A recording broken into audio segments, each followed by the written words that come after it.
In a land of ancient tales and timeless legends, there exists a story that captivates hearts and stirs the imagination. It's a tale of beauty beyond compare, of nobility that transcends earthly bounds. Prepare to be enchanted by the extraordinary journey of Princess Kaguya, a celestial being whose radiance illuminated the world of mortals. Long ago, in a quaint Japanese village, nestled among bamboo groves, an elderly couple lived a simple life. The old bamboo cutter and his wife toiled day after day, their hands calloused from honest work, their hearts heavy with an unspoken longing. For though they had each other, their humble home lacked the laughter and joy of a child. One fateful evening, as the moon cast its silvery glow upon the land, the bamboo cutter ventured into the forest.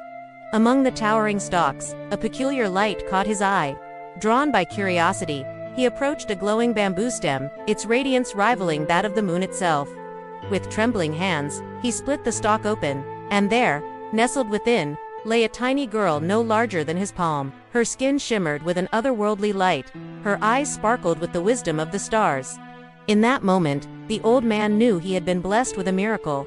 Cradling the precious child, he whispered, "You are a gift from the heavens." Rushing home, he presented the miraculous child to his wife. Tears of joy streamed down her weathered cheeks as she beheld the tiny, radiant being. At last, their prayers had been answered. They named her Kaguya, the luminous princess, and vowed to raise her as their own. From that day forward, the couple's fortunes changed dramatically. Each time the bamboo cutter ventured into the forest, he discovered stalks filled with gold nuggets or exquisite silk. It seemed the heavens themselves were ensuring Princess Kaguya would want for nothing. As the years passed, Kaguya blossomed into a woman of unparalleled beauty. Her grace was ethereal, her presence both serene and captivating.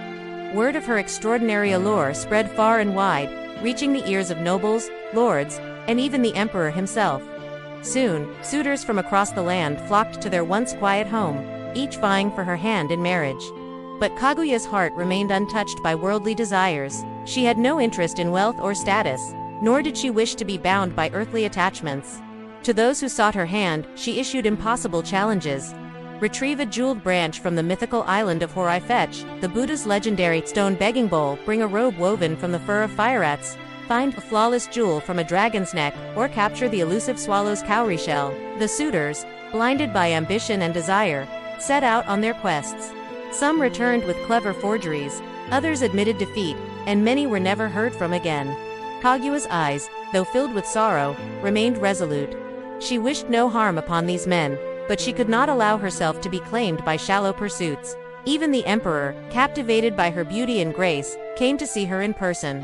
Unlike the others, he brought no impossible gifts. Instead, he spoke from the depths of his heart, expressing his admiration and his desire to make her his empress. Kaguya, touched by his sincerity, responded with gentle refusal. "My lord," she said, her voice tinged with sadness, "though I am moved by your kindness, I do not belong to this world." Her words were no mere riddle, but a revelation of her true nature. As each full moon passed, Kaguya grew more distant, her gaze often fixed longingly upon the night sky. Her adoptive parents, noticing her melancholy, pleaded with her to share her burden. Finally, through tears, she revealed her secret. She was not of this earth, but a being of the moon, sent to live among humans as a trial. Soon, her time on earth would come to an end. The old couple wept bitterly at this news. They had raised her, cherished her, loved her as their own flesh and blood. The thought of losing her was unbearable. Even the emperor, upon learning the truth, sent his guards to surround her home on the night of the full moon, hoping to prevent the heavenly messengers from taking her away. But when the moon rose high, its light flooded the world with an otherworldly brilliance. From the sky descended celestial beings, their silver robes shimmering, their presence both commanding and sorrowful. The guards fell powerless, their strength no match for the divine radiance. The old couple clung to Kaguya, their tears flowing freely as they begged her not to leave. Kaguya, her own eyes brimming with tears, embraced her earthly parents one last time. "You gave me a family, warmth and love, beyond measure," she said, her voice choked with emotion. "Though I must return, my heart will always remain with you." She penned farewell letters, including one to the emperor, expressing her deep gratitude and sorrow that she could not stay. Before her departure, the celestial beings draped her in a robe of feathers. As each thread touched her skin, her earthly sorrows and memories began to fade. Her tears ceased, her heart grew serene, and slowly she was lifted toward the heavens. From below, her parents reached out in vain, but she was already beyond their grasp.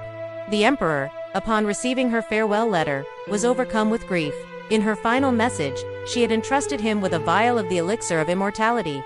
But the emperor, unwilling to face an eternity without her, refused it.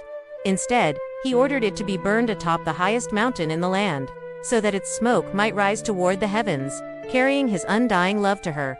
That mountain became known as Mount Fuji, the mountain of immortality. To this day, its smoke drifts skyward, a testament to a love that transcends mortal bounds.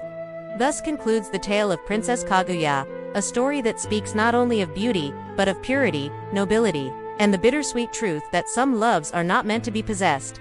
Her presence on earth reminds us that life's greatest treasures are not found in wealth or power, but in the grace of the soul and the love we share, even if that love must one day be released. When you gaze upon the full moon, bathing the world in its gentle light, perhaps you'll remember Hertha, radiant princess, who descended to earth, taught humanity of purity and nobility, and returned to her celestial home, leaving behind a story as eternal as the moon itself.